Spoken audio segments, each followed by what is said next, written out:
வியாபாரிகள் ஒட்டுமொத்த தமிழக நிலங்களை எல்லாம் பிடுங்கி தாரை வார்த்து இன்றைக்கு மக்களை ஏமாற்றுகின்ற பொய்யான வாக்குறுதிகளை கொடுத்து இந்த மக்களை ஏமாற்றிய இந்த ஸ்டாலின் அரசை, இந்த திமுக அரசை ஒழிக்க வேண்டும் வாருங்கள் என்று இந்த திருப்பத்தூர் மாநகரிலே இந்த மழை கொட்டும் மழையிலும் உங்களை தேடி வந்து கொண்டிருக்கிறார் பாட்டாளி மக்கள் கட்சியினுடைய தலைவர் அவர்கள். வாருங்கள் பெரியோர்களே, ஆதரவு தாருங்கள். பாட்டாளி மக்கள் கட்சிக்கு ஒரு வாய்ப்பு தாருங்கள். மருத்துவர் அன்புமணி ராமதாஸ் அவர்களுக்கு ஒரு வாய்ப்பு தாருங்கள் என்று உங்களை தேடி கூப்பி மக்களை இங்கே வந்து கொண்டிருக்கிறார். உங்களை வந்து விடுதலை சொல்ல இருக்கின்றார்கள். வாருங்கள் பெரியோர்களே, தாய்மார்களே.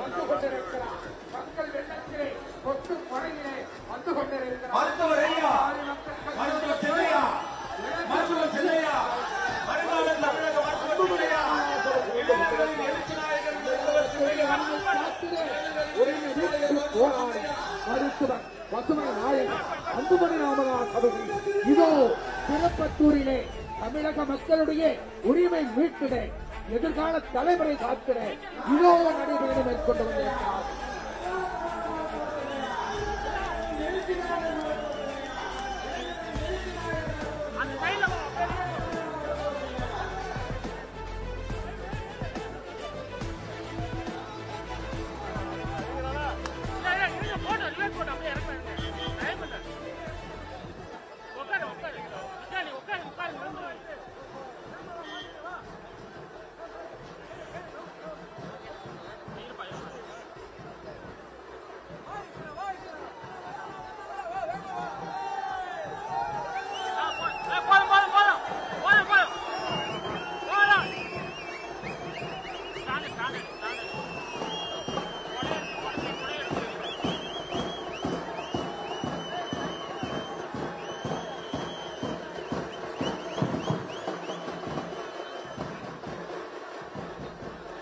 இந்த மண்ணையும் இந்த மக்களையும் காக்க நமது அன்பு தலைவர் பாட்டாளி மக்கள் கட்சியினுடைய தலைவர் திருப்பத்தூர் பகுதிக்கு இதோ வருகை தந்துகிறார். உங்களுடைய உற்சாக வரவேற்பை அளிக்குமாறு உங்களை அன்போடு கேட்டுக்கொள்கிறோம்.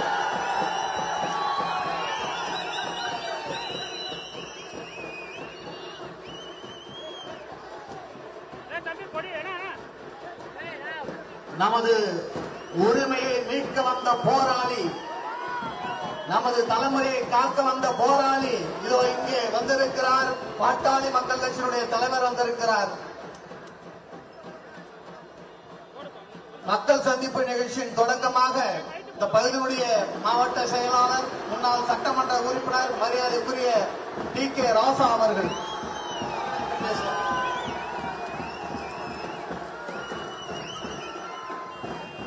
பெயர் அன்பார்ந்த பெரியோர்களே, தாய்மார்களே, விவசாய பெருங்குடி மக்களே, வாக்காள வல்லல்களே, ஐயாவின் உயிருக்கு உயிராக இருக்கின்ற சின்னையாவின் போர்வான்களே,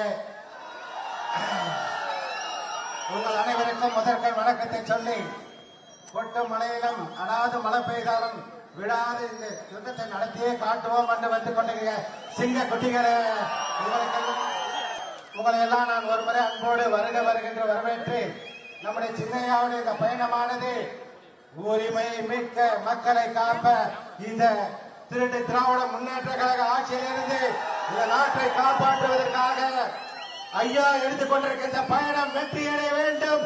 2026 அண்ணன் செஞ்சார்ஜி கோட்டைக்கு நாம் எல்லாம் அனுப்பி வைக்க வேண்டும் என்று இந்த நேரத்தில் கேட்டுக்கொண்டு இந்த கூட்டத்தை வந்திருக்கிறவர்களாம் பேச இருப்பதனால் நான் முடித்துக் கொள்கிறேன். நன்றி, வணக்கம்.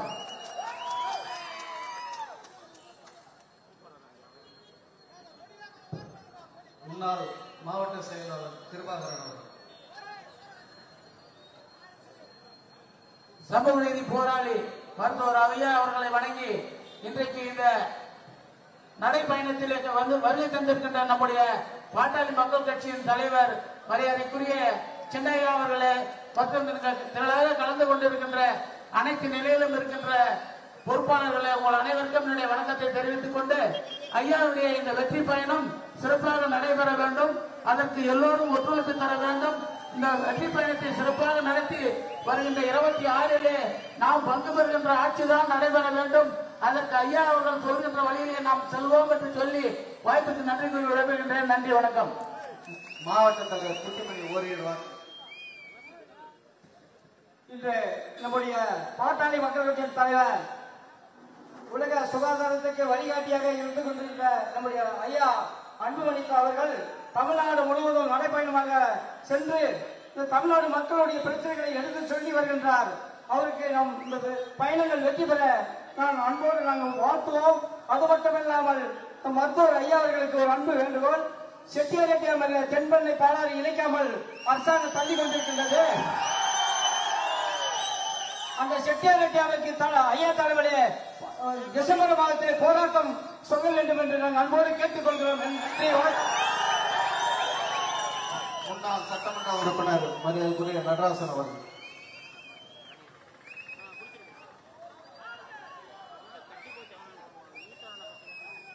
நம்முடைய பாட்டாளி மக்கள் கட்சியினுடைய தலைவர்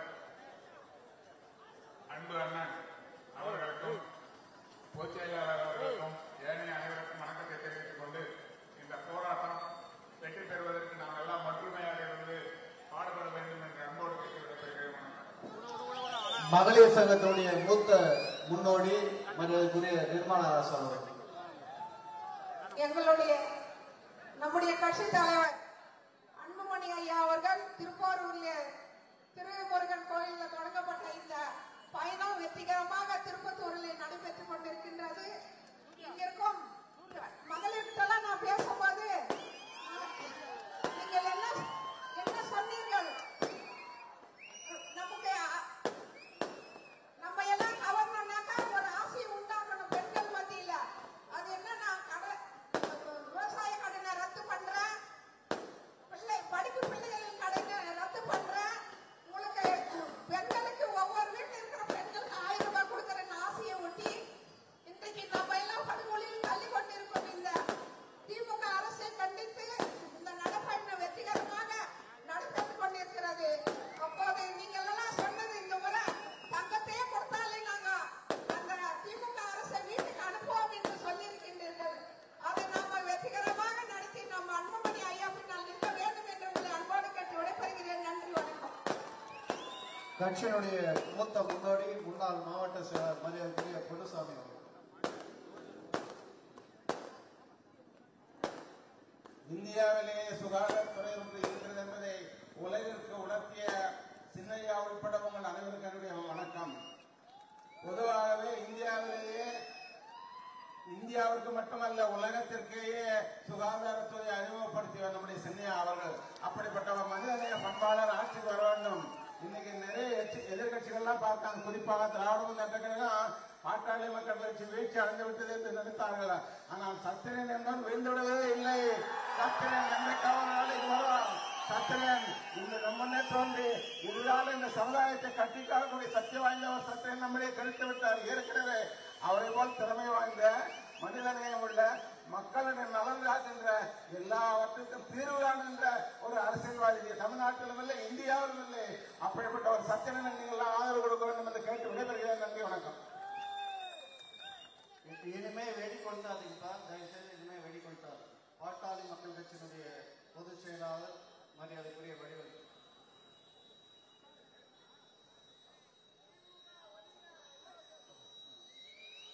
பாட்டாளி மக்கள் கட்சியினுடைய பொதுச் செயலாளர் மரியாதைக்குரிய வடிவேல் ராவணன் அவர்கள். இந்திய அரசின் மேலாள் நலவியல் துறை அமைச்சர் நம் தலைவர் மருத்துவர் அன்புமணி ராமதாஸ் அவர்களே, முன்னாள் சட்டப்பேரவை உறுப்பினர் மாவட்ட செயலாளர் அன்புக்குரிய இளவல் தி.க. ராசா அவர்களே, முன்னாள் மாவட்ட செயலாளர்கள் உழவர் பேரியக்கத்தின் செயலாளர் வேல்சாமி அவர்களே, நடராஜன் அவர்களே, குட்டிமணி அவர்களே, அண்ணன் பொன்னுசாமி அவர்களே, நிர்மலா ராஜா அவர்களே மற்றும் இங்கே மேடையில் இருக்கிற கட்சி பொறுப்பாளர்களே, பேரளவில் கூடிய வரவேற்றிருக்கிற திருப்பத்தூர் வாழ் பெரியோர்களே, தாய்மார்களே, பாட்டாளி சொந்தங்களே, ஊடகவியல் நண்பர்களே, காவல்துறை நண்பர்களே, உங்கள் அனைவருக்கும் என் அன்பார்ந்த வணக்கங்களை தெரிவித்துக் கொள்கிறேன். திருப்பூரில் தொடங்கிய இந்த 100 நாள் நடைபயணம் இன்று திருப்பத்தூரில் நடைபெற்றுக் கொண்டிருக்கிறது. இந்த 100 நாள் பயணம் என்பது தமிழக மக்களுடைய உரிமைகளை பெறவிருக்கிற உரிமைகளையும் சுட்டிக்காட்டி அதற்காக மக்கள் விழிப்புணர்வு பெற்று இங்கே சீரழிந்த ஆட்சியை நடத்தி கொண்டிருக்கிற திமுக கொடுங்கோல் ஆட்சியை அகற்றிட வேண்டும் என்ற மக்களுடைய பெரு விருப்பத்திற்கு இணங்க நம்முடைய தலைவர் அவர்கள் அந்த விழிப்புணர்வு பரப்புரையை மேற்கொண்டிருக்கிறார்கள்.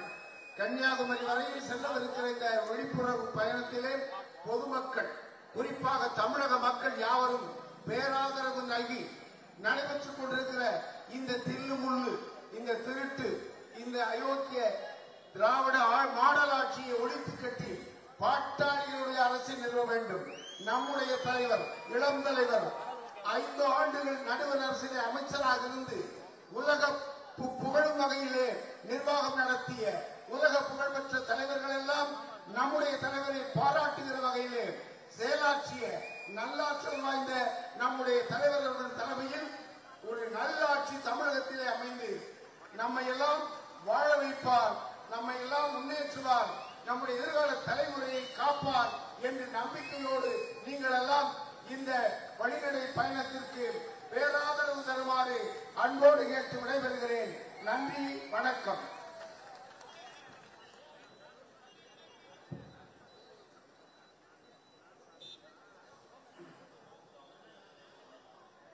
உலக அளவில் போதைப் பொருளை ஒழிக்க போராடுகிற பேராண்மை மிக்க ஒரே தலைவர் நமது அன்பு தலைவர், பாட்டாளி மக்கள் கட்சியினுடைய தலைவர் மருத்துவர் அன்புமணி ராமதாஸ் அவர்கள் எழுச்சி உரையாற்றுகிறார்.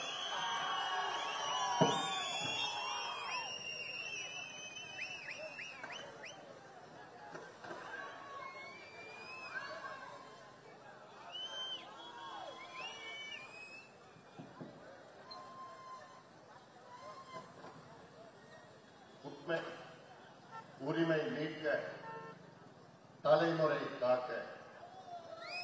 உரிமை மீட்க, தலைமுறைகள் காக்க. தமிழ்நாடு முழுவதும் 100 நாட்கள் நடைபயணத்தை மேற்கொண்டிருக்கின்றேன். இந்த நடைபயணத்தின் நோக்கம், இந்த நடைபயணத்தின் நோக்கம் திராவிட மாடல் ஆட்சிக்கு விடை கொடுப்போம், தமிழகத்தை மீட்டெடுப்போம். திமுக ஆட்சிக்கு விடை கொடுப்போம், தமிழ்நாட்டை மீட்டெடுப்போம், தமிழகத்தை மீட்டெடுப்போம். இதற்காகத்தான் ஊர் ஊராக சென்று உங்களை சந்தித்து அனைத்து தரப்பு மக்களும் ஒன்றிணைய வேண்டும். இந்த ஊழலாட்சி, பெண்களுக்கு எதிரான ஆட்சி, சாராய ஆட்சி, கஞ்சா ஆட்சி, ஊழல் ஆட்சி, விவசாயிகளுக்கு எதிரான ஆட்சி, திமுக ஆட்சியை வீட்டுக்கு அனுப்புவோம் என்ற எண்ணத்திலே இங்கே திருப்பத்தூர் நகரிலே நடைபெறுகின்ற இந்த விழிப்புணர்வு பிரச்சாரத்தை சிறப்பாக நடத்தி கொண்டிருக்கின்ற முன்னாள் சட்டமன்ற உறுப்பினர் TK மன்மத ராசா அவர்கள், மாவட்ட தலைவர் குட்டிமணி அவர்கள், நம்முடைய பொன்னுசாமி அவர்கள், முன்னாள் சேர்மன் கிருபா அவர்கள், மகளிர் சங்கத்தை சார்ந்த நிர்மலா ராசா அவர்கள், முன்னாள் சட்டமன்ற உறுப்பினர் நடராஜன் அவர்கள், பாட்டாளி மக்கள் கட்சியின் பொதுச் செயலாளர் மரியாதைக்குரிய திரு வடிவேல் ராவணன் அவர்கள், தலைமை நிலை செயலாளர் செல்வகுமார் அவர்கள், உழவர் பெயர் இயக்கத்தின் தலைவர் ஆலயமணி அவர்கள், செயலாளர் முன்னாள் சட்டமன்ற உறுப்பினர் வேலுச்சாமி அவர்கள், கிழக்கு மண்டல இணை பொதுச் செயலாளர் வைத்தி அவர்கள், கங்காதரன் அவர்கள், ராமகிருஷ்ணன் அவர்கள், முருகசாமி அவர்கள், மோகன்ராம் அந்த மாவட்டத்தில் நான் வரப்போறேன், பாண்டியன், மோகன்ராம், சிவா மற்றும் மேடையில் இருக்கின்ற ஒன்றிய செயலர் பட்டியல இருக்க இல்லையா, சிவா உள்ளிட்ட அனைத்து நிலை நிர்வாகிகளும், MLA கிட்ட நான் லிஸ்ட் கேட்டேன், எல்லா ஒன்றிய செயலாளர் நகர செயலர் பேரு கூட மழை பெய்யுது. ஏன்னா இந்த பிரச்சாரத்தை சிறப்பாக அவர்கள் தான் நடத்திட்டு இருக்கிறாங்க. அந்த வகையில அனைத்து நிலை நிர்வாகிகளுக்கும், மாநில மாவட்ட ஒன்றிய கிளை அனைத்து நிலை நிர்வாகிகளுக்கும் என்னை கொட்டும் மழையையும் பொருட்படுத்தாமல் ஆர்வத்தோடு வேகத்தோடு வீரத்தோடு என்னை வரவேற்ற என் தம்பிகளே, என் தங்கைகளே, என் சகோதரிகளே, தாய்மார்கள், அண்ணன்மார்கள், வியாபார பெருமக்கள், விவசாய பெருமக்கள், ஊடக நண்பர்கள், காவல்துறை நண்பர்கள் உள்ளிட்ட என் உயிரினும் மேலான அன்பு பாட்டாளி சொந்தங்களே, உங்கள் அனைவருக்கும் இந்த அன்புமணி ராமதாசன் பணிவான வணக்கங்கள். மழை வந்தாலும் சரி, வெயில் அடித்தாலும் சரி, புயல் வந்தாலும் சரி, நம்முடைய பயணம் தொடரும். இந்த பயணம் இந்த திமுகவை வீட்டுக்கு அனுப்புகின்ற ஒரே நோக்கம், இந்த பயணத்தினுடைய நோக்கம். தமிழக மக்களே, நீங்கள் முடிவு செய்யுங்கள். யார் வர வேண்டும் என்பதை விட யார் வரக்கூடாது என்ற முடிவை செய்யுங்கள். அதுதான் முக்கியம். இவர்கள் வர வேண்டும் என்பதை விட இவர்கள் வரக்கூடாது என்ற முடிவை செய்யுங்கள். யார் வரக்கூடாது? யார் வரக்கூடாது? யார் வரக்கூடாது? அவ்வளவுதான், முடிஞ்சு போச்சு. திமுக வரக்கூடாதியா? சரி, ஏன் வரக்கூடாது? 4.5 ஆண்டு காலத்தில் தமிழ்நாட்டை நாசப்படுத்திக் கொண்டிருக்கின்ற திமுக, நாசப்படுத்திக் கொண்டிருக்கின்ற முதலமைச்சர் ஸ்டாலின் அவர்கள் மீண்டும் வருவதற்கு தகுதி இழந்து விட்டார்கள். தகுதி அற்றவர்கள் இவர்கள். ஆள்வதற்கு தகுதி இல்லாதவர்கள், நிர்வாகம் செய்வதற்கு தகுதி இல்லாதவர்கள். காரணம், அவங்களுக்கு எதுவும் தெரியாது. கடந்த சட்டமன்ற தேர்தலில் தமிழக மக்கள் தவறு செய்து விட்டார்கள். நீங்கள் தவறு செய்து விட்டீர்கள். ஒரு மோசமான ஒரு ஆட்சியை தமிழ்நாட்டிலே கொண்டு வந்தீர்கள். இந்த தவறை மீண்டும் செய்யாதீர்கள் தமிழக மக்களே, குறிப்பாக பெண்களே. தமிழகத்துள்ள அனைத்து நிலை பெண்கள், தாய்மார்கள், உங்களை கெஞ்சி கேட்கின்றேன். எனக்கு இங்கே இந்த தமிழ்நாட்டு அரசியலை நன்கு அறிந்தவன், தமிழ்நாட்டில் நடக்கின்ற அவலங்களை நன்கு அறிந்தவன். நான் ஒரு மருத்துவன், முன்னாள் மத்திய சுகாதாரத்துறை அமைச்சராக 5 ஆண்டு காலம் இந்தியாவிலே பணியாற்றியவன். தமிழ்நாட்டில் உள்ள அனைத்து பிரச்சனைகள் மட்டுமல்ல, இந்தியாவில் உள்ள அனைத்து பிரச்சனையும் நன்கு அறிந்தவன். தமிழ்நாட்டில் உள்ள அனைத்து நிலையில் உள்ள அனைத்து ஒன்றியங்கள் உள்ள என்னென்ன பிரச்சனைகள் இருக்கிறது, அதற்கு என்னென்ன தீர்வுகள் இருக்கிறது என்று நன்கு அறிந்தவன். அதனால்தான் நான் சொல்கின்றேன், இந்த ஊழல் திமுக ஆட்சியை வீட்டுக்கு அனுப்புங்கள். வேண்டாம், இந்த ஆட்சி வேண்டாம். இந்த திராவிட மாடல், இந்த திராவிட மாடல்னா அம்பாசிடர் மாடல், பழைய காலத்து மாடல். முடிஞ்சு போச்சு, முடிஞ்சு போன மாடல். நம்ம டி.கே. ராசா தான் ஒரு அம்பாசிடர் கார் வந்து அந்த காலேஜில் வச்சுக்கிட்டு அது பாலிஷ் பண்ணி வச்சுட்டு இருப்பார். இந்த ரேக்லா ரேஸ், இந்த குதிரை, ஒட்டகம், புதுசா ஒட்டகம் விட்டுருக்கீங்க.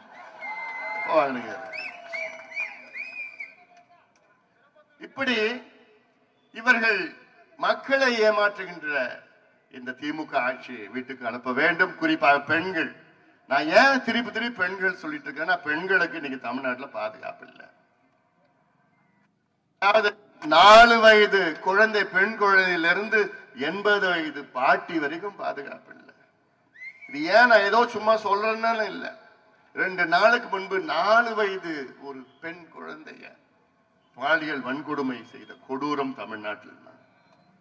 3 வாரங்களுக்கு முன்பு திருவள்ளூர் மாவட்டத்தில் கும்மிடிப்பூண்டி அருகிலே ஆரப்பாக்கம் கிராமத்தில் ஒரு 8 வயது குழந்தை பள்ளிக்கூடம் முடிச்சுட்டு பாட்டி வீட்டுக்கு போயிட்டு இருக்கு. அந்த குழந்தையை கடத்திட்டு போய் பாலியல் வன்கொடுமை செய்த கொடூரம் ஒருத்தன், மனித மிருகம். அவனை பிடிக்கிறதுக்கு துப்பு கிடையாது.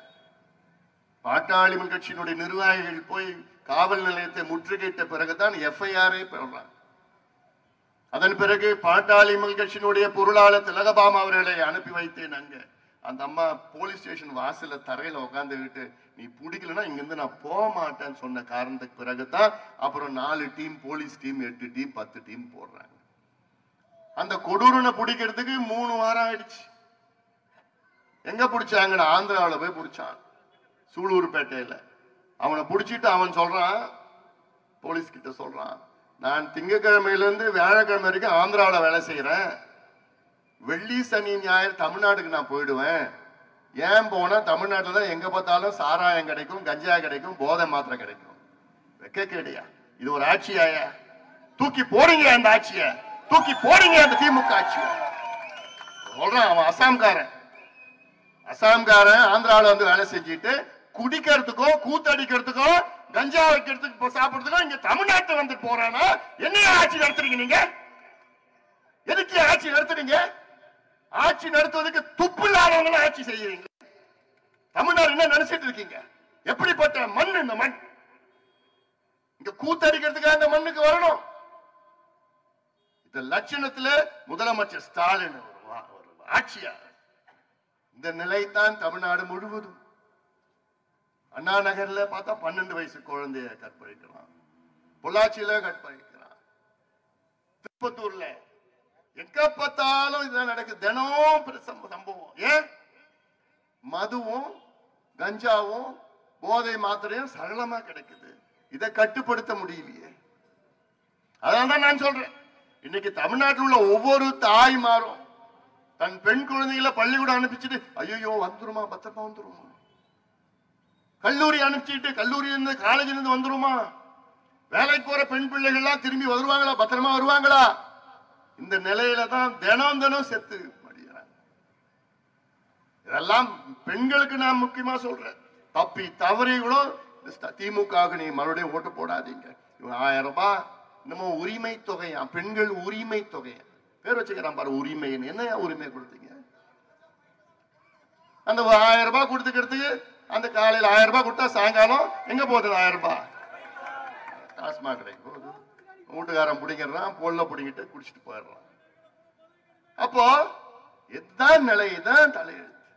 இது இந்த போதை மாத்திரை யார் விற்கிறா? இப்போ 6 மாதத்துக்கு முன்பு ஜாஃபர் சாதிக்குன்னு ஒருத்தனை பிடிச்சானுங்க. அவன் எதுக்கு பிடிச்சானோ, இவங்க பிடிக்கல, மத்தியில இருந்து பிடிச்சானுங்க. பிடிச்சி விசாரணை பண்ணா அவன் 3000 கோடிக்கு போதை பொருள் இருக்கிறான். போதை மாத்திரை 3000 கோடிக்கு இன்னும் விசாரணை நடத்திட்டு இருக்கிறாங்க. அவன் யாருன்னா திமுக கட்சிக்காரன், திமுகவுடைய நிர்வாகி, உறுப்பினர் மட்டும் இல்ல நிர்வாகி. அவன் நிறைய சினிமா எடுத்திருக்கிறான், திமுக நிறைய பணத்தை கொடுத்திருக்கிறான். அப்போ இப்படி போன்றவர்கள் தான் திமுகவில் இருக்கின்றார்கள். அதனாலதான் காவல்துறை அவங்க மேல நடவடிக்கை எடுக்க மாட்டாங்க. கஞ்சா விற்கிறாங்கன்னா போலீஸ்ல பிடிச்சாங்கன்னா உடனே அங்க இருக்கிற திமுக பகுதி செயலாளர், திமுக ஒன்றிய செயலாளர், திமுக மாவட்ட செயலாளர் போலீஸுக்கு போன் பண்ணி யோ இது நம்ம இல்லையா விட்டுடியா. காவல்துறை என்ன பண்றாங்க? எதுக்கியா நமக்கு பிரச்சனை இல்லை, டிரான்ஸ்பர் பண்ணி விட்டுடுவாங்க, அவனை விட்டுறாங்க. விற்கிறது எல்லாம் திமுக காரங்க. பார்த்தாலும் இதான் நடக்குது. அதனாலதான் நான் கேட்கிறேன், நான் இதுனா தமிழ்நாடா இல்ல கஞ்சா நாடா? காவல்துறைக்கு நீங்க சுதந்திரமா செயல்பட விட்டா மிக சிறந்த முறையில் செயல்படுவாங்க. ஆனா சுதந்திரம் இல்ல காவல்துறைக்கு. இங்க கூட பார்த்தா ஒரு சம்பவம், ஒரு பள்ளிக்கூடத்துல ஒரு சின்ன பையன் 16 வயசு மர்மமான முறையில இறந்து கிடக்கிறான். என்னன்னா தற்கொலை. இவங்க எப்படி சொல்லுவாங்க தற்கொலை? அதற்கு விசாரணை நடத்தணும், தீவிரமான விசாரணை நடத்தணும். இல்லைன்னா நாங்க மிகப்பெரிய அளவுல போராட்டம் பண்ணுவோம். இதெல்லாம் ஒரு சம்பவம் கிடையாது. பள்ளி கல்வித்துறை அமைச்சர் அவர் தொகுதியில ஒரு 5 நாளுக்கு முன்னாடி ஒரு பையன் மர்மமான முறையில் இறந்து கிடக்கிறான், அதுவும் தற்கொலை. இவங்களே சொல்லிக்கிறது தற்கொலை, விசாரணை எல்லாம் கிடையாது. இப்படி அடுக்கடுக்கா சம்பவங்கள் வந்துட்டு இருக்குது. அதனாலதான் நான் கேட்கிறேன், நான் முடிவெடுங்கள், முடிவெடுங்கள். திருப்பத்தூர் மாவட்டம் கொண்டு வருவதற்கு நம்முடைய இனமான காவலர் சமூகநீதி போராளி மருத்துவர் ஐயா அவர்களும் பாட்டாளி மகிழ்ச்சியும் எவ்வளவு போராட்டம் செய்து மாவட்டம் பிரிந்த பிறகு ஏதாவது ஒரு வசதி இருக்கா? அடிப்படை வசதி இருக்கா? கலெக்டர் ஆபீஸ் மட்டும் கட்டிட்டாங்க. ஆஸ்பத்திரியில் இருக்கு, டாக்டர் இல்லை. இதையெல்லாம் சிந்தியுங்கள். சிந்தித்து நிச்சயமாக இப்ப கேட்டாங்களே செட்டேரி டேம், செட்டேரி டேம் பக்கத்துல இருக்கு. கிருஷ்ணகிரி டேம்ல இருந்து ஒரு 27 கிலோமீட்டர் ஒரு கால்வாய் மூலமா அந்த தென்பண்ணை பாத்தீங்கன்னா வருஷத்துல 3-4 முறை வெள்ள அபாயம், வெள்ளப்பெருக்கு, தண்ணி வந்து கடல்ல போயிட்டு இருக்குது. அதுல ஒரு 27 கிலோமீட்டர் ஒரு கால்வாய் வச்சு செட்டேரியில போட்டா 200 கிராமம் செழிக்கும், குடிநீர் பெருகும், நிலத்தடி நீர் உயரும். இந்த அடிப்படை குடும்பமா உங்களால பண்ண முடியாதுயா. இதெல்லாம் அடிப்படை திட்டம், இதுதாயா செய்யணும்.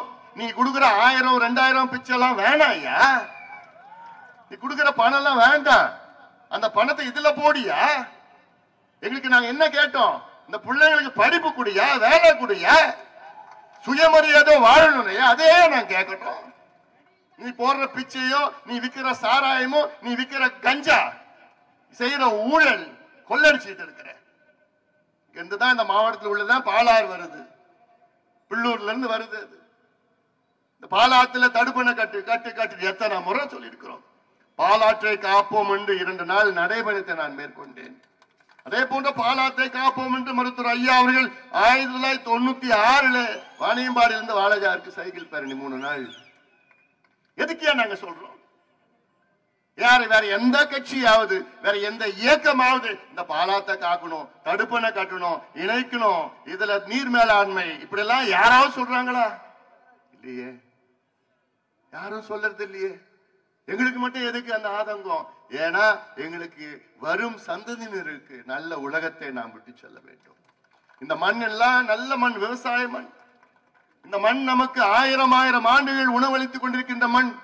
இந்த மண்ணை காப்பாற்றி வருகின்ற தலைமுறைகள் அடுத்த 1000 ஆண்டுகள் இந்த மண் நம்முடைய சந்ததியினர்களுக்கு உணவளிக்க வேண்டும். இடையில நம்ம வந்துட்டு போறோம், அவ்வளவுதான். இடையில நம்ம வந்து இந்த மண்ணை அழிக்கிறதுக்கு நமக்கு எந்த உரிமையும் கிடையாது. மண்ணையும் மக்களையும் காப்பாற்ற வேண்டும். அதான் எங்களோட நோக்கம். நீ நேற்று வேலூர்ல பேசின, வேலூர் அங்க பொதுக்கூட்டம் அதுல பேசுற அப்ப சொன்ன அண்ணன் துரைமுருகன் அவர்கள் அமைச்சரா அப்பத்துல இருந்து இருக்கிறாரு. ஏன் இந்த பாலாத்துல ஒரு தடுப்பணை கட்டலாமே, ஏன் கட்டல அப்படின்னு நேற்று ஒரு கேள்வி கேட்டேன். உடனே இன்னைக்கு ஒரு பதில். நாங்க அப்போ அவ்வளோ தடுப்பணை கட்டணும், அந்த காலத்துல கட்டணும், இப்ப கட்டணும், கலைஞர் காலத்துல இருந்து கட்டிட்டு இருக்கிறோம். இன்னைக்கு நான் கேட்ட கேள்வி என்ன? இந்த 4.5 ஆண்டு காலத்துல பாலாத்துல ஒரே ஒரு தடுப்பணை கட்டி நீங்கள் முடித்திருக்கிறீர்களா? ஒண்ணும் கிடையாது. ஒரு தடுப்பணை கட்டி நீங்கள் முடித்திருக்கிறீர்களா? நீங்க அறிவிப்பதெல்லாம் நான் சொல்லல, நீங்க அறிவிப்பு தான் எங்களுக்கு தெரியும். அறிவிப்பு பேப்பர்ல தான் இருக்கும், அதெல்லாம் எங்களுக்கு நல்லா தெரிஞ்சுக்கிட்டோம். 5 தடுப்பணைகளை அறிவிச்சிருக்கிறார்கள். அதுல 1 மட்டும் இந்த பொய்கை பக்கத்துல ஒரு 90% ஏதோ கட்டி இருக்கிறாங்க, முடியல. நான் கேட்கிறேன், திமுக நீங்க 67 இருந்து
சமூக நீதி அப்படி நீங்க என்ன செஞ்சிருக்கீங்க?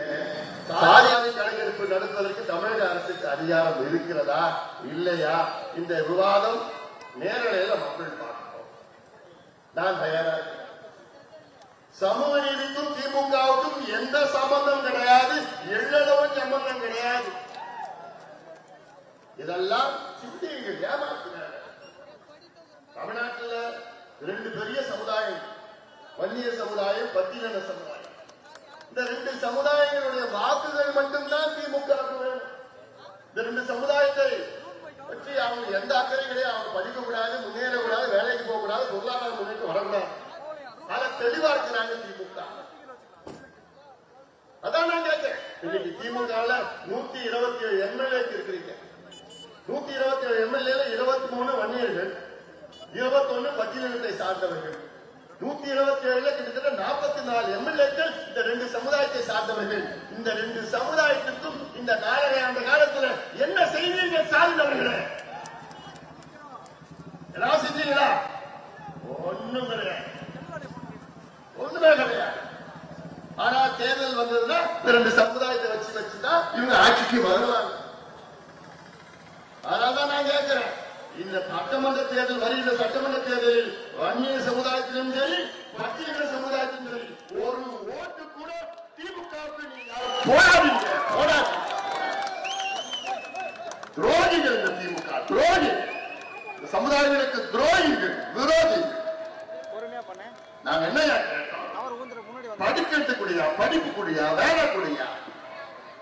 உச்ச நீதிமன்றம் தீர்ப்பு வழங்கி 1600 நாட்கள் ஆகிறது. என்ன தீர்ப்பு கொடுத்தாங்க உச்ச நீதிமன்றத்தில்?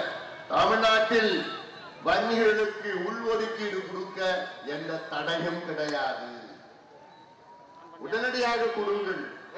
தரவுகளை செய்ய நியாயம்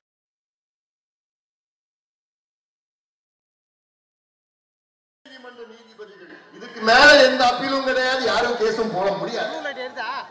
1600 நாட்கள் ஆகிறது. ஆனாலும் இன்னைக்கு வரைக்கும் ஒரு துரும்ப கூட ஒண்ணும் பண்ணல. வச்சுதான் நாங்கள் அழுத்தம் கொடுத்தோம். ஒரு பிற்படுத்தப்பட்ட ஆணையத்தை அமைத்தார்கள், பேக்வர்ட் கிளாஸ் கமிஷன் அமைத்தார்கள். அந்த பேக்வர்ட் கிளாஸ் கமிஷனுக்கு வேலையே இல்லை, ஜிஓ போட்டிருக்காங்க. அந்த நோட்டிபிகேஷன் என்ன பண்ணிருக்காங்க? உச்ச நீதிமன்றம் தீர்ப்பின்படி வன்னியர்களுக்கு உள்ஒதுக்கீடு கொடுப்பதற்காகத்தான் ஒரு பேக்வர்ட் கிளாஸ் கமிஷனை அமைச்சார்கள். நாங்கள் அழுத்தம் கொடுத்த பிறகு அந்த பேக்வர்ட் கமிஷனுடைய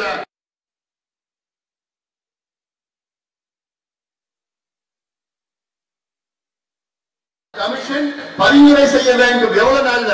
3 மாசத்துல. சரி, நாங்களும் ரொம்ப ஆர்வமா இருந்தோம். சரி பரவாயில்ல, 3 மாசத்துல பரிந்துரை செய்வாங்கன்னு ஆர்வமா இருந்தோம். அப்புறம் பார்த்தோம் இன்னும் 3 மாசம் வேணும். சரி நாங்க பார்த்தோம் இன்னொரு 3 மாசம் தானே, சரி பரவாயில்ல, இன்னொரு 3 மாசம் காத்துட்டு இருந்தோம். அப்புறம் பார்த்தா இன்னொரு 6 மாசம் வேணும். அப்புறம் தான் தெரிஞ்சு போச்சு திமுகவுடைய டகால்டி வேலை தான் தெரிஞ்சு. இவன் கொடுக்க மாதிரில்ல ஏமாத்த முடிவு பண்ணிட்டாங்க. அதுக்கப்புறம் இன்னொரு 6 மாசம் எக்ஸ்டென்ஷன் கொடுத்தாங்க. அப்புறம் இன்னொரு 6 மாசம் எக்ஸ்டென்ஷன் கொடுத்தாங்க. இப்ப என்ன பண்ணிட்டாங்க? 1 வருஷம் எக்ஸ்டென்ஷன் கொடுத்திருக்காங்க. எவ்வளவு மோசடி தெரியுமா திமுக? அதாவது இந்த பேக்வர்ட் கிளாஸ் கமிஷனுடைய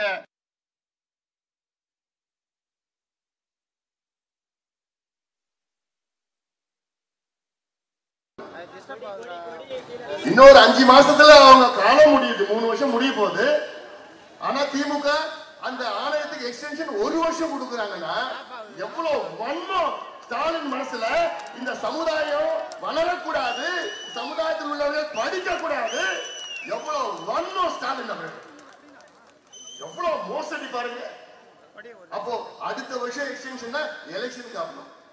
இருக்க மாட்டேன். அப்போ எலெக்ஷன் தோற்ற போறீங்க, ஆட்சியில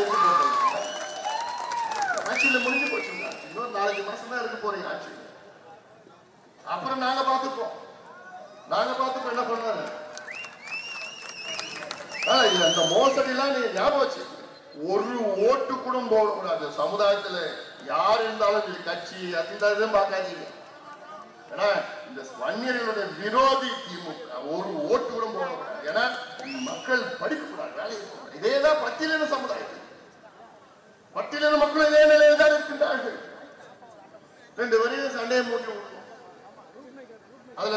டிகிரி படிச்சு வச்சிருக்காங்க திமுக.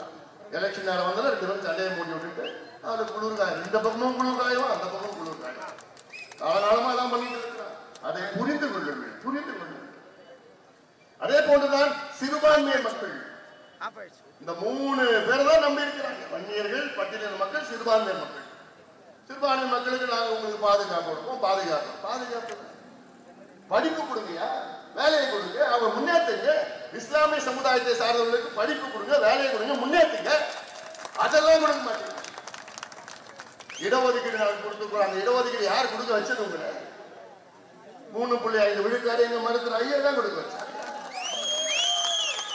இல்லைன்னா அதுவும் வந்திருக்காரு. இதெல்லாம் நீங்கள் சிந்தித்து நல்ல முடிவு தமிழக மக்கள் எடுங்க. அதுக்காக தான் ஒரு ஊரா நான் போயிட்டு இருக்கேன். மழை அதெல்லாம் பெருசு பெரிய இதெல்லாம் கிடையாது. ஆனா இந்த மழை வேணும். நான் எப்ப வந்தாலும் இந்த மழை வருது. எங்க எப்போதான் மழையை கொண்டு வந்தாங்க சந்தோஷமா இருக்கு ஒரு பக்கம். ஏன்னா இந்த மழை வந்துச்சுன்னா இந்த திமுக நம்ப வேண்டாம். ஏதோ நம்ம வாரம் பார்த்து போய் மழையை வச்சு நம்ம கிட்ட மட்டும் ஆட்சி இருந்தது வச்சுக்கலாம். இந்த பாலாத்துல ஒவ்வொரு 5 கிலோமீட்டர் தடுப்பணை கட்டுவோம். இந்த தென்பண்ணை பாலாத்தை நம்ம இணைப்போம். இருக்கிற டேம் எல்லாம் இன்னும் தூர்வாரி இன்னும் பெரிய பெரிய இணைப்புகள் செய்வோம். இதுதான் வேணும். இதான் அடித்தளமே. மனுஷன் வாழணும்னா இதுதான் வேணும். இதை விட்டுட்டு என்னமோ நான் நலம் காக்கும் ஸ்டாலின். யாரு நலத்தையா காக்குறீங்க? யார் ஏமாத்துறீங்க? சரி, அதெல்லாம் சொல்லக்கூடாது, நான் பேசக்கூடாது. யார் நிலத்தை காக்குறீங்க? சாராயம் விற்கிற நிலத்தை காக்குறீங்களா? இல்ல கஞ்சா விற்கிற நிலத்தை காக்குறீங்களா? இல்ல தமிழ்நாடு பெண்களை கெடுக்கிறாங்க படுபாவி அவங்க நிலத்தை காக்குறீங்களா? யார் நிலத்தை காக்குறீங்க? என்ன ஏமாத்து பண்றீங்க? நலன் காக்கும் ஸ்டாலின்ல அதுல என்னவா சனிக்கிழமை அன்னைக்கு மருத்துவ முகாம் நடத்துவாங்களாம். 4 வருஷமா என்னத்தை கேட்டீங்க நீங்க? மருத்துவ முகாம் நடத்துவாங்க. அந்த மருத்துவ முகாம் யார் வருவானா? கவர்மெண்ட் ஹாஸ்பிட்டல் டாக்டருங்க அந்த முகாம் போவாங்களாம். அப்ப ஹாஸ்பிட்டல் யார் இருக்கும்? இந்த கவர்மெண்ட் சென்டர்ல வாழப்போம். இன்னொரு பழம் அதுதான் இது.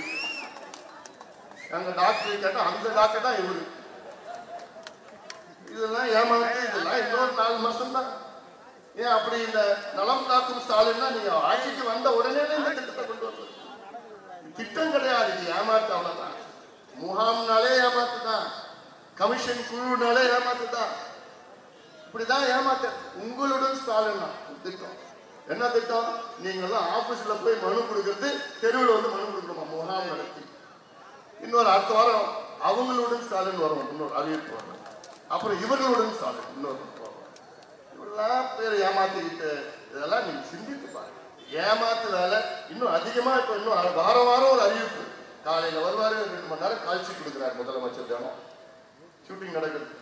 ஆக்ஷன் கிளாப் ரெடி அப்படின்னு உடனே ஷூட்டிங் நடந்து அப்புறம் வீடியோ எல்லாம் எடுத்து மீடியாவில் காலையிலிருந்து போட்டு இருப்பாங்க. வந்தா ஸ்டாலின் வராரு, வெளியில தராரு. என்ன ஏன் வெளியில் வந்துருச்சு? வெளியில் வந்துருச்சா? இதான் ஏமாத்து வேலை, ஏமாத்து வேலை. அதனால சிந்திங்க, தெளிவா இருக்கிறாங்க. தம்பிங்க தங்கைகளும் தெளிவா இருக்கிறீங்க. நீங்க தெரியும், உங்க ஏமாத்து வேலையெல்லாம் தெரியும். நான் மீண்டும் சொல்றேன், தமிழ்நாட்டு பெண்கள் நீங்க ஏமாறாதீங்க, ஏமாறாதீங்க. ஏன்னா உங்களுடைய நிலை, உங்கள் பிள்ளைகளுடைய நிலை, உங்கள் பேரப்பிள்ளைகளுடைய நிலை. இன்னைக்கு பிள்ளைகள், உங்க பிள்ளைகள் பேரப்பிள்ளைகளை அழிச்சு ஒழிச்சுட்டாங்க. படிப்பு கொடுக்கல, வேலையை கொடுக்கல, சாராயத்தை கொடுத்தாங்க, கஞ்சாவை கொடுத்து நாசம் பண்ணிட்டாங்க. மீண்டும் இவர்கள் வந்தார்கள் என்றால் அடியோடு மறந்துடுங்க. உங்க பிள்ளைகளையும் பேரப்பிள்ளைகளையும் அடியோட மறந்துடும் தமிழ்நாட்டு மக்கள். இந்த தப்பை தயவு செய்து செய்யாதீங்க. பெண்களே, தமிழ்நாட்டுடைய தாய்மார்களே, இந்த காலை பிடிச்சி கேட்கிறேன், இந்த தவறை மீண்டும் செய்யாதீர்கள். இந்த திமுகவை மீண்டும் ஆட்சிக்கு கொண்டு வராது. யார் வர வேண்டும் என்பதை விட யார் வரக்கூடாது என்ற முடிவெடுங்கள். யார் வரக்கூடாது, யார் வரக்கூடாது, யார் வரக்கூடாது முடிவெடுக்காது. தெளிவா தெளிவா மூட்டை எடுத்துட்டு வருவான். என்ன மூட்டை? பண மூட்டை, கஞ்சா மூட்டை, சாராய மூட்டை, பாட்டில் எல்லாத்தையும் எடுத்து கொடுப்பான். வந்துருச்சு. அதனால எல்லாம், அதனால ஏமாறாதீங்க.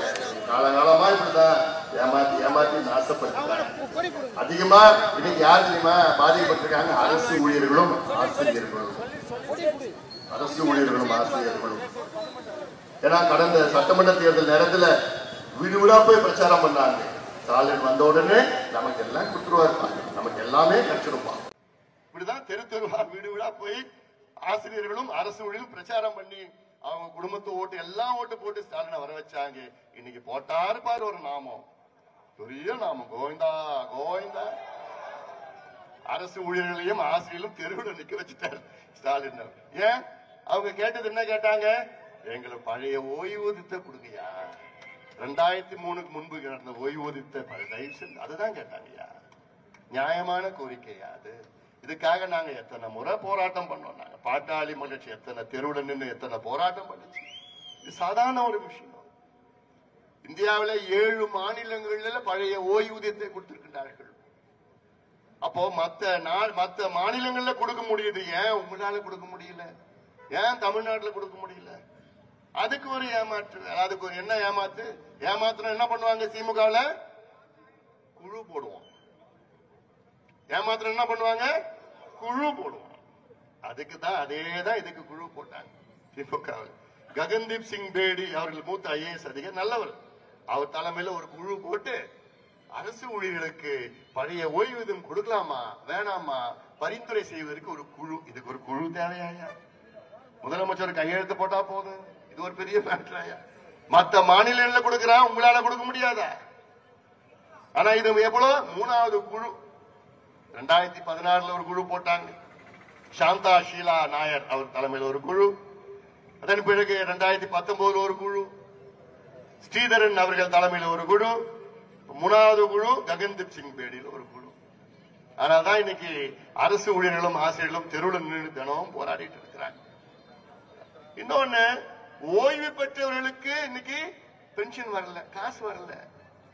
அவங்க எல்லோ கனவுல 40 வருஷம் வேலை செஞ்சு 30 வருஷம் வேலை செஞ்சு இன்னைக்கு ஓய்வு பெற்று பார்த்தா என் பொண்ணுக்கு கல்யாணம் பண்ணும், ஏதோ ஒரு வீடு கட்டணும், ரிட்டையர் ஆயிட்டோம் வீடு கட்டணும்னு அந்த எண்ணெல்லாம் இன்னைக்கு காற்றோட போச்சு. ஏன்னா அந்த காசு இல்ல. இப்படி எல்லாம் ஏமாத்தி திமுக ஆட்சிக்கு வந்து, திமுக ஆட்சிக்கு வருவதற்கு முன்பு என்ன சொன்னாங்க? நாங்கள் ஆட்சிக்கு வந்தவுடன் 3 லட்சம் அரசு வேலைகளை பணியிடங்களை நாங்கள் நிரப்புவோம், காலியிடங்களை நிரப்புவோம். எவ்வளவு? 3 லட்சம் அரசு காலியிடங்களை பணியிடங்களை நிரப்புவோம். அது மட்டுமல்ல, நாங்கள் ஆட்சிக்கு வந்து 2 லட்சம் புதிய அரசு பணியிடங்களை உருவாக்குவோம். 5 லட்சம். வருஷம் வருஷம் 1.5 லட்சம் பேர் ரிட்டையர் ஆயிட்டு இருக்கிறாங்க. ஆக கிட்டத்தட்ட 7 லட்சம் பேர் இன்னைக்கு நியமனம் பண்ணிருக்கணும். 4.5 ஆண்டு ஆயிடுச்சு. எவ்வளவு பெரிய நியமனம் பண்ணிருக்காங்க இந்த 4.5 ஆண்டுல? 44,000 பேர். ஆனா சொன்னது 7 லட்சம், பண்ணது 44,000. அந்த 44,000ல 15,000 தற்காலிகம், டெம்பரரி. பர்மனன்ட் 29,000. இப்போ எந்த வேலை எடுத்தாலும் கான்ட்ராக்ட் கான்ட்ராக்ட் கான்ட்ராக்ட், ஒப்பந்தம் ஒப்பந்தம், அவ்வளவுதான். போக்குவரத்து அதுல பார்த்தா ஒப்பந்தம். எந்த வேலை எடுத்தாலும் ஒப்பந்தம் ஒப்பந்தம். என்ன ஒப்பந்தம்? அந்த ஒப்பந்தம் எப்படின்னா இவங்களுக்கு வேண்டிய கம்பெனி கொடுக்கறது. இவங்க வேண்டிய கம்பெனியை கொடுத்துட்டு, ஏன்னா இப்ப இளைஞர்களுக்கு அவ்வளவு பேர், நான் சொல்றேன் 1,30 லட்சம் படித்த இளைஞர்கள் தமிழ்நாட்டில் வேலை இல்லாம இருக்கிறான். 1,30 இளைஞர்களுக்கு வேலை இல்ல. வேலை இல்லாத காரணத்தால் தான் குடிக்கிறான், கஞ்சா போதையில ஏதோ திசை மாறி போயிடறான். வேலை இருந்துதான் அவன் போக மாட்டாங்க. அதற்கு என்ன தீர்வு? வேலை கொடுக்கிறது. நீ ஒப்பந்தம் போட்டினா உனக்கு வேண்டிய கம்பெனியோட ஒப்பந்தம் போடுறேன். இப்ப நான் உதாரணம் சொல்றேன். போக்குவரத்துல ஒப்பந்தம் போடுறான். அந்த கம்பெனி யாரோ திமுக காரன் கம்பெனி. அதுல என்ன பண்ற? இளைஞர்களுக்கு 10,000 ரூபாய்க்கு உனக்கு நான் வேலை கொடுக்கிறேன். ஒப்பந்தம்னா டெம்பரரி வேலை 10,000 ரூபாய்க்கு. ஆனா என்ன பண்ற? அந்த கம்பெனிக்காரன் 6,000 ரூபாய் தான் அந்த இளைஞர்கள் கொடுக்குறான். மீதி 4,000 ரூபாய் அவன் எடுத்துட்டு போறான். ஏன்னா அவன் என்ன பண்ணணும்? திமுக கமிஷன் கொடுக்கணும். எல்லா துறையிலும் நாசம் பண்ணிட்டாங்க. எல்லா துறையிலும் நாசம் பண்ணிட்டாங்க. நாங்கள் ஆட்சிக்கு வந்தால் தமிழ்நாட்டில் இருக்கின்ற தொழிற்சாலைகளில் 75 விழுக்காடு உள்ளூர் இளைஞர்களுக்கு வேலை வாய்ப்பை உருவாக்குவோம் என்று வாக்குறுதி கொடுத்தீங்களே ஸ்டாலின் அண்ணாச்சி, உங்க வாக்குறுதி என்னாச்சு? பொய் பொய் பொய் பொய். பொய்யை தவிர வேற எதுவும் கிடையாது. கோர்ட்டுக்கு போனா புக்கில் வச்சு கீதையிலயோ பைபிள்லயோ வச்சு உண்மையை தவிர வேறது இல்லை. திமுக பொய்யை தவிர வேற எதுவும் கிடையாது. பொய் பொய் எல்லாத்துலயும் தான். ஊர்காவல் படையில இருந்து எல்லாமே ஏமாற்று வேலை. எவ்வளவு பெரியா இருக்கிறாங்க. வேலை வேணும் வேலை வேணும் வேலை வேணும். எங்க கிட்ட ஒரு 6 மாசம் கொடுத்து பாருங்க. 6 மாசம் கொடுத்து பாருங்க. தமிழ்நாட்டை சுத்தப்படுத்தி. நான் தான் சொன்னேன், இன்னைக்கு காவல்துறை தெரியாம யாராவது கஞ்சா வைக்க முடியுமா? ஒரு பொட்டலம், ஒரு மாத்திரை வைக்க முடியுமா? ஒரு ஊசி வைக்க முடியுமா? நான் ஆட்சியில இருந்தேன்னா ஆட்சி பொறுப்பேற்று அடுத்த நாள் எல்லா எஸ்பியும் நான் கூப்பிடுவேன். தமிழ்நாட்டில் 38 மாவட்டம் இருக்கு. அந்த 38 மாவட்டத்தில் 37, சென்னையில 38வது வச்சுக்க. சென்னையில பாத்தீங்கன்னா கமிஷனர், மீதி இருக்கிற இடத்துல சில இடத்துல மதுரையெல்லாம் கமிஷனர், எல்லாம் கமிஷனரும் எஸ்பியும் வர வச்சுக்கிட்டு நான் சொல்லுவேன், நாளைக்கு ஒரு நாள் தான் உங்களுக்கு டைம். நாளை மறுநாள் உங்க எல்லையில யாராவது கஞ்சா வித்தானா உங்களை நான் சஸ்பெண்ட் பண்ணிடுவேன். எஸ்பி என்ன பண்ணுவாரு, அன்னைக்கு சாயங்காலம் வீட்டுக்கு போயிட்டு ஊருக்கு போயிட்டு எஸ்பி டிஎஸ்பி எல்லாரையும் கூப்பிட்டு வச்சு, என் வேலையை போயிடுங்க, யாராவது கஞ்சா வித்தீங்கன்னா உன்ன நான் சஸ்பெண்ட் பண்ணிடுவேன்னு சொல்லுவார். டிஎஸ்பி என்ன பண்ணுவாரு, மீட்டிங் போட்டு இன்ஸ்பெக்டர் வச்சுக்கிட்டு, என் வேலை போயிடும், எங்கேயாவது உன் எல்லையில வித்தானா ஒன்னு நான் உடனே சஸ்பெண்ட் பண்ணிடுவேன். இப்படி எல்லாம் போய் இன்ஸ்பெக்டர் கீழே சப் இன்ஸ்பெக்டர் ஏட்டு கான்ஸ்டபிள் எல்லாம் கூட்டு வச்சு பண்ணாங்கன்னா 2 நாள்ல சுத்தப்படுத்திடலாம் தமிழ்நாடு. இதெல்லாம் தைரியம் வேணுயா, தில்லு வேணுயா, தைரியம் வேணும். தைரியமா செய்யணும். என்னால செய்ய முடியும். திமுக ஏன் செய்ய மாட்டாங்கன்னா விற்கிறதே அவங்க தான். குடிச்சாங்கன்னா அவங்க தான் மாட்டுவாங்க. எவ்வளவு உதாரணம் இருக்குது. அதனாலதான் சொல்றேன், ஆட்சி மாற்றம் வேணும். தைரியமான ஒரு ஆட்சியை கொடுங்க. என்கிட்ட கொஞ்ச நாள் ஒப்படைச்சு பாருங்களேன். என்னன்னா 1 வருஷம் வேணாம், 6 மாசம் போதும். 6 மாசம் போதும். ஏன்னா ஏன் தமிழ்நாட்டில் சாதிவாரி கணக்கெடுப்பு நடத்த வேண்டும்? இது சாதிவாரி கணக்கெடுப்பு என்பது ஏதோ ஒரு சாதி பிரச்சனை கிடையாது, இது வன்னியர் பிரச்சனை கிடையாது. இது தமிழ்நாட்டினுடைய முன்னேற்ற சமூக நீதி பிரச்சனை. சமூக நீதி பிரச்சனை ஏன் நான் சொல்றேன்னா, தமிழ்நாட்டில் எவ்வளவு சமுதாயங்கள் இருக்கிறது. கிட்டத்தட்ட 350 சமுதாயங்கள் இருக்கு தமிழ்நாட்டில். இந்த 350 சமுதாயங்கள் எந்த நிலையில் இருக்கின்றார்கள் என்று தெரிந்து கொள்ளத்தான் இந்த சாதிவாரி கணக்கெடுப்பு வேண்டும். இந்த கணக்கெடுப்பு தெலுங்கானால நடத்தி முடிச்சுட்டானுங்க, கர்நாடகால 2 முறை நடத்தி முடிச்சுட்டாங்க 10 வருஷத்துல, பீகார்ல நடத்தி முடித்து விட்டார்கள், ஆந்திரா, ஒரிசா 5 மாநிலங்கள் இந்தியாவில் நடத்தி முடிச்சுட்டாங்க, நடத்திட்டு இருக்கிறாங்க. ஆனா நம்மால் ஸ்டாலின் மட்டும் சொல்றாரு, எங்களுக்கு அதிகாரம் இல்லை என்று ஒரு பொய்யை சட்டமன்றத்துக்கு உள்ளேயும் வெளியிலையும் சொல்லுகின்ற முதலமைச்சர் நீங்க பார்த்திருக்கீங்க. பொய் சொல்கின்ற முதலமைச்சர். என்ன அதிகாரம் இல்லை? முதலமைச்சர் ஸ்டாலின் அவர்களே, என்ன அதிகாரம் உங்களுக்கு இல்லை? மற்ற 5 மாநிலங்கள் செய்து விட்டார்கள், முடித்து விட்டார்கள், கணக்கெடுப்பு நடத்தி விட்டார்கள். எந்த அதிகாரத்தில் அவர்கள் செய்தார்கள்? எந்த சட்டத்தின் கீழ் அவர்கள் செய்தார்கள்? அதே சட்டத்தின் கீழ் ஏன் நீங்க செய்யவில்லை? ஏன் உங்களுக்கு அதிகாரம் இல்லைன்னு பொய்ய சொல்றீங்க? 2008 நாடாளுமன்றத்தில் ஒரு சட்டத்தை நிறைவேற்றணும். இந்திய புள்ளியியல் விவரம் சேகரிப்பு சட்டம் 2008, இந்தியன் ஸ்டாட்டிஸ்டிக்கல் ஆக்ட் 2008. அந்த சட்டத்தின் கீழ் இந்தியாவில் உள்ள பஞ்சாயத்து தலைவருக்கு கூட அவர் பஞ்சாயத்திலே சாதிவாரி கணக்கெடுப்போ வேறு எந்த கணக்கெடுப்போ நடத்துவதற்கு அதிகாரம் இருக்கிறது. ஒரு பஞ்சாயத்து தலைவருக்கு அதிகாரம் இருக்கு, முதலமைச்சருக்கு இல்லையா? 5 மாநிலங்கள்ல கணக்கெடுப்பு நடத்தி முடிச்சிட்டாங்க, உங்களுக்கு இல்லையா? தமிழ்நாட்டு முதலமைச்சருக்கு இல்லையா? யார் ஏமாத்துறீங்க? ஒரு பஞ்சாயத்து தலைவருக்கு என்ன அதிகாரம்னா, அவர் பஞ்சாயத்துல எவ்வளவு வீடு இருக்கு, எத்தனை குடிசை இருக்கு, அந்த வீடு எவ்வளவு பெருசா இருக்கு, வீட்டுல பாத்ரூம் இருக்கு, இதெல்லாம் கணக்கெடுப்பு. நான் சொல்றேன், தமிழ்நாட்டில் 350 சமுதாயங்களுக்கு மேல இருக்கு. இப்போ நேத்தோட அதே உதாரணம் தான் சொன்னேன். முடி திருத்துகிற சமுதாயம் எடுத்துக்கங்க, ரொம்ப ஏழப்பட்ட சமுதாயம். அவங்க ஒரு சமுதாயம்.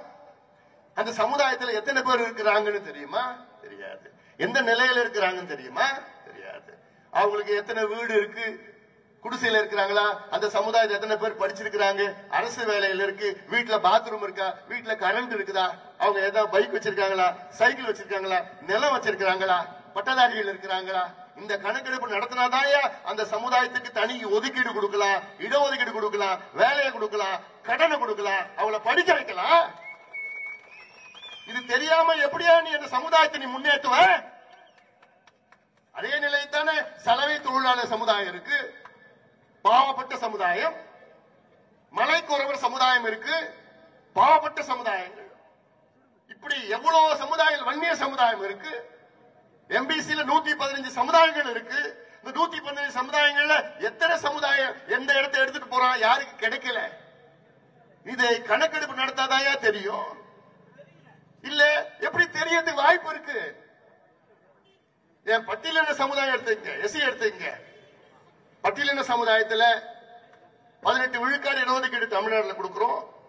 அந்த 18 விழுக்காட்டுல பட்டியலின மக்கள் 78 உட்பிரிவுகள் இருக்கிறது. 3 பெரிய பிரிவுகள் உள்ள 78 உட்பிரிவுகள். இந்த 78 உட்பிரிவுகள்ல எனக்கு தெரிஞ்ச விவரம் 8 உட்பிரிவுகள் தான் கிட்டத்தட்ட 15% எல்லாம் வேலை எடுத்துட்டு போறாங்க. மீதி 70 உட்பிரிவுகள் 3% தான் உங்களுக்கு. அப்போ இது இந்த கணக்கெடுப்பு யார் அதிகமா கிடைக்குது, யாருக்கு கிடைக்கல? இல்லாதவருக்கு கொடுப்பது தானே சமூக நீதி. நீ இல்லாதவர்களுக்கு யாருன்னு உனக்கு கணக்கெடுப்பு நடத்தினாதானே தெரியும். அது ஏன் கணக்கெடுப்பு நடத்த நீங்க மறுக்கிறியா? ஏன் பயப்படுறேன்? எதுக்கு கோழைத்தனம்? எதுக்கு பயப்படுறீங்க? ஸ்டாலின் அவர்களே, ஏன் இந்த கோழைத்தனம், ஏன் பயம்? யாருக்கு பயப்படுறீங்க? கணக்கெடுப்பு நடத்துவதற்கு என்ன பயம் உங்களுக்கு? கேட்டா நாங்க தந்தை பெரியாருடைய பேர பிள்ளைங்க, அண்ணாவுடைய வாரிசு, கருணாநிதி நல்லா கலைஞருடைய, அந்த பேரை சொல்லுவதற்கு கூட உங்களுக்கு தகுதி கிடையாதுயா. தந்தை பெரியார் பேரையோ அண்ணா அவர்கள் பேரையோ ஏன் கலைஞர் பேரை சொல்லுவதற்கு கூட உங்களுக்கு தகுதி கிடையாதுயா. அவங்களா உண்மையா சமூக நீதிக்கு பாடுபட்டவர்கள், அவங்க வழியில வந்தவங்க. சமூக நீதிக்கும் திமுகவுக்கும், சமூக நீதிக்கும் முதலமைச்சர் ஸ்டாலின் அவர்களுக்கும் எள்ளளவும் சம்பந்தம் கிடையாது. சமூக நீதி பத்தி பேசுவதற்கு கூட உங்களுக்கு தகுதி கிடையாது, தகுதி கிடையாது. அதனால இதெல்லாம் நீங்கள் புரிந்து கொள்ளுங்கள், புரிந்து கொள்ளுங்கள். இதெல்லாம் நான் சொல்றதுலாம் சாதாரண விஷயம் கிடையாது. மனசுல அப்படியே அவ்வளவு உணர்ச்சி வசமா நான் பேசுறேன். இதெல்லாம் நடந்தாதான் நீங்களாம் முன்னேற முடியும், நீங்களாம் முன்னேற முடியும்.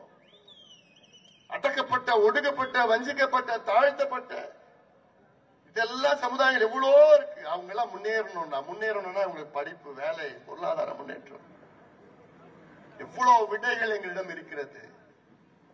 பிரச்சனைகளுக்கு அத்துணை விடைகளும் எங்களிடம் இருக்கிறது. எங்களுக்கு ஒரு வாய்ப்பு தாருங்கள், தாருங்கள்.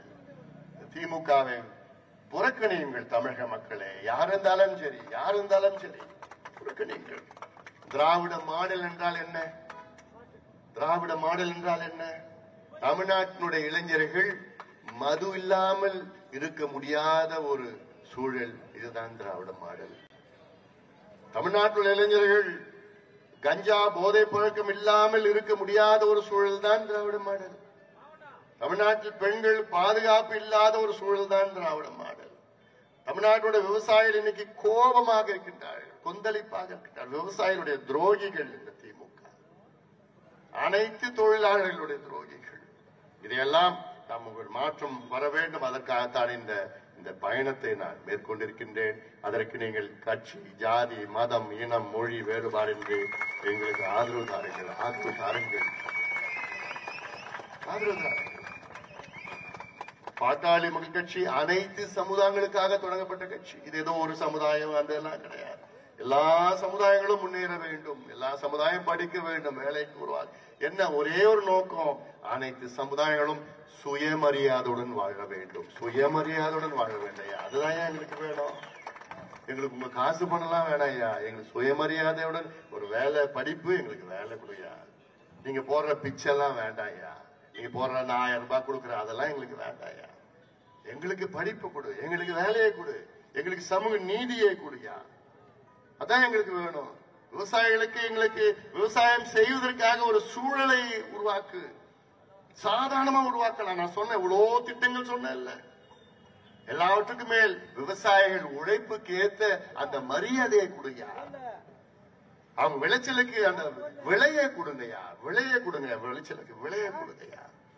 இங்க 2 ரூபாய் 5 ரூபாய் தக்காளி விவசாயிகிட்ட பிடிங்கி வாங்கிட்டு சென்னையில 100 ரூபாய்க்கு விற்கிறீங்களேயா, மனசாட்சி இல்லையா உங்களுக்கு? விவசாயிகள் அவங்களுடைய உழைப்புக்கு அந்த மரியாதை கொடுது. அதான் நான் சொன்னேன், இந்த 10 உரிமைகளை நான் எடுத்திருக்கின்றேன், கையில் எடுத்திருக்கின்றேன். இந்த உரிமைகள் என்னவென்று உங்களுக்கு தெரியப்படுத்துவதற்காகத்தான் நான் ஊரா நான் போயிட்டு இருக்கிறேன். நம் உரிமைகள் என்ன? உங்கள் உரிமைகள். நம்முடைய அரசியல் சாசனம், கான்ஸ்டிடியூஷன் ஆஃப் இந்தியாவிலே உங்களுக்கு உரிமைகள் வழங்கப்பட்டிருக்கிறது. அரசியல் சாசனத்தில் உங்களுக்கு உரிமைகள் வழங்கப்பட்டிருக்கிறது. அந்த உரிமைகள் என்னவென்று உங்களுக்கு தெரிந்தால்தான் நீங்கள் கேட்பீர்கள், தட்டி கேட்க வேண்டும். தமிழக மக்கள், குறிப்பாக பெண்கள், இளைஞர்கள், மாணவர்கள், விவசாயிகள், தட்டி கேளுங்கள், திமுகவை கேளுங்கள். எங்க உரிமை யாது? அரசியல் சாசனத்தில் இருக்கிறது, அதை கொடு என்று கேளுங்கள். அப்போதான் நமக்கு கிடைக்கும். அதனால்தான் நான் வந்திருக்கிறேன். 10 உரிமைகள் எல்லாமே சமூக நீதிக்கான உரிமை, பெண்களுக்கு பாதுகாப்பு, மது இல்லாமல் இருக்கின்ற சூழல், விவசாயிகளுடைய உரிமை, நமக்கு கல்வி, நமக்கு சுகாதாரம், நமக்கு சுற்றுச்சூழல், இது போன்ற உரிமைகளை என்னவென்று உங்களுக்கு தெரியப்படுத்துவதற்காகத்தான் இந்த நடைபயணத்தை நாம் மேற்கொண்டிருக்கின்றோம்.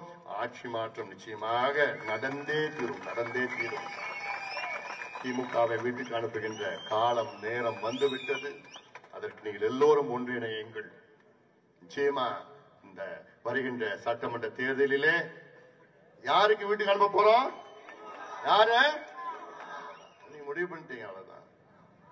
அதனால நிச்சயமா இது இங்க மட்டும் இல்ல, திருப்பத்தூர், தமிழ்நாடு மக்கள், அனைத்து நிலை மக்களும் என்று முடிவு செய்து விட்டார்கள். திமுகவை வீட்டுக்கு அனுப்புவோம் என்று முடிவு செய்து விட்டார்கள்.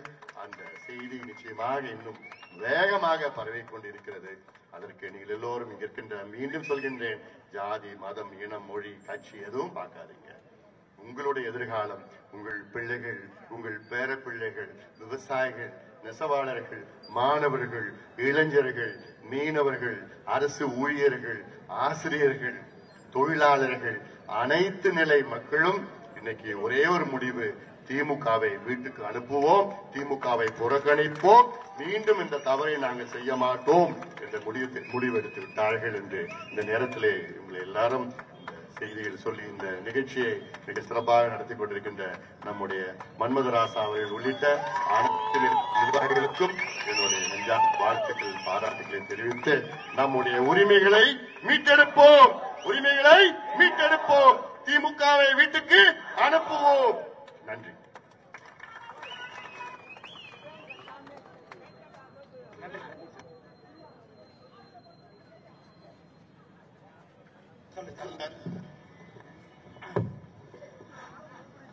நன்றி உரை நகர செயலாளர் ரகுமான் காலர் அவர்கள். திருப்பத்தூர் நகருக்கு வருகை தந்துள்ள மருத்துவர் சின்னையா மற்றும் மாநில, மாவட்ட, நகர, ஒன்றிய நிர்வாகிகளுக்கும் ஒத்துழைப்பு கொடுத்த காவல்துறையினருக்கும் நன்றி நன்றி நன்றி.